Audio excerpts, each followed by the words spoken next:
2026 சட்டமன்ற தேர்தலில் தேமுதிகவின் தேர்தல் வியூகம் என்ன என்பது தொடர்பாக இந்த அரங்கில் நம்ம விவாதிக்க இருக்கிறோம்.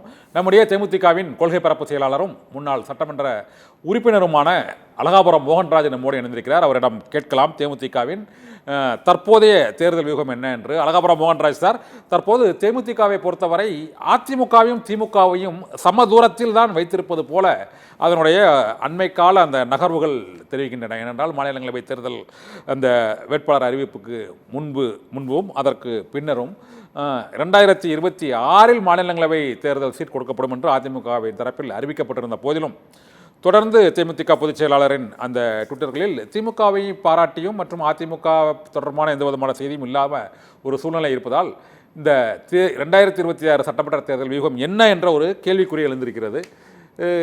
இப்போது நீங்கள் அது கொள்கை பரப்பு செயலராக இருக்கும் தாங்கள் தேமுதிகவின் தேர்தல் வியூகம் என்னவாக இருக்கிறது சார்? வணக்கம் சார். வணக்கம்.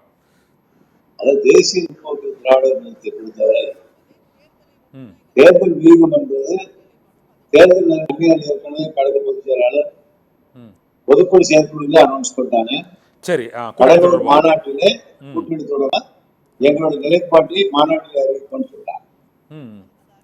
அதாவது ஏடிஎம்கே டிஎம்கே பேசணும்னா டிஎம்கே வந்து கேப்டன் வந்து அவங்க கல்யாணம் வந்து கலைஞனுடைய தலைமை. அதே போல அவர் வந்து மறைந்த பிறகு இவரு அமெரிக்காவில் வந்து சிகிச்சையில் இருந்தார். நடுராத்திரி 2 மணிக்கு ஏர்போர்ட்ல இருந்து நேரா வந்து கலைஞர் சமாதியில தேம்பி எழுதார். ஆமா, அவரிடமே மிகுந்த மதிப்பு மரியாதையும் உண்டு. பிறந்த நாள் அன்னைக்கெல்லாம் போய் வாழ்த்து வாங்குவார். அது வந்து அரசியல் நாகரிகம். அதை வச்சு நாங்க அரசியல் வியூகம் பண்றதில்ல. அதே மாதிரி தமிழிசை சவுந்தரராஜன், எடப்பாடி பழனிசாமி, யார் அரசியல் தலைவர் எல்லாருக்குமே வந்து வாழ்த்து சொல்றாங்க. அரசியல் நாகரிகம். அதைத்தான் அதுல போய் நாங்க அரசியல் வியூகம் பண்றதில்ல. எங்களுடைய இயக்கத்தை பொறுத்தவரை கேப்டன் மறைந்த பின்னாலே 1.5 வருஷம் ஆகுது. 1 வருஷம் நாங்க அந்த துக்கத்துக்கு அப்புறம் அந்நியார் பொறுப்பேற்ற பின்னாலே கட்சிக்கார மாவட்ட செயலாளர்களே கழக நிர்வாகிகளே கலந்து பேசி இப்பொழுது தேர்தலுக்கு உண்டான ஆயத்த பணிகளை பொதுச்செயலாளர் மேற்கொண்டிருக்கின்றார். இப்பொழுது எங்களுடைய நிலை கழகத்தை முதல்ல வலுப்படுத்தணும். சரி, அதுக்கோசரம் தேர்தல் வருவதை ஒட்டி நேற்று தான் வந்து 234 சட்டமன்ற தொகுதிக்கும் சட்டமன்ற தொகுதி பொறுப்பாளர் அறிவித்திருக்கிறார்கள். அதற்கு முன்னால 6 மண்டலமாக பிரித்து மண்டல பொறுப்பாளர், நான் வந்து மேற்கு மண்டல பொறுப்பாளர். அந்த மாதிரி பொருளாளர் சுதீஷார் அவர்கள், தலைமை செயலர் பார்த்தாஜி அவர்கள், அவைத்தலைவர் டாக்டர் இளங்கோவன் அவர்கள், அதே மாதிரி துணை செயலாளர் சுபாரகி அவர்கள், திருவெரும்பூர் முன்னாள் சட்டமன்ற செந்தில் அவர்கள், அதே போல வழக்கறிஞர் பன்னீர் அவர்கள், திருமலை அவர்கள் மண்டலமா பிரிச்சு அவங்கவுங்களுக்கு இந்த மாவட்டம் ஒதுக்கியிருக்காங்க. அந்த மாவட்டத்தில் இருக்கிற சட்டமன்றத்துக்கு தொகுதி பொறுப்பாளர் போட்டாங்க. எங்களுக்கு கீழே தேர்தல் பணி செயலாளர்கள், தேர்தல் குழு பொறுப்பாளர்கள் வந்து எங்களுடைய மண்டல துணை பொறுப்பாளராக போட்டிருக்கிறாங்க எங்களுக்கு உறுதுணையாக. இப்ப இவங்களை போட்ட வாட்டி அந்நியார் வந்து மறுபடியும் மாவட்ட செயலாளர் என்ன சொல்லிருக்காங்கன்னா, ஒவ்வொரு மாவட்டத்தில் இருக்கின்ற அணி நிர்வாகிகளை அந்த சட்டமன்ற தொகுதி பொறுப்பாளர்கள் சேர்ந்து பயணிப்பதற்காக அவங்கள லிஸ்ட் கேட்டிருக்கிறாங்க. அவங்களை எல்லாம் அழைத்து தேர்தல் வியூகம், தேர்தல் பணி எவ்வாறு இருக்க வேண்டும் என்பதை கொள்வதற்கான முயற்சிகள் மேற்கொள்ளப்பட்டு வருகிறது. அது அந்த தேர்தல் பொறுப்பாளர்கள் அந்த தேர்தல் பணிகளை தொடங்கிட்டீங்க அப்படின்னா அப்பயுமே? ஆமாமா, நான் அதெல்லாம் தொடங்கல.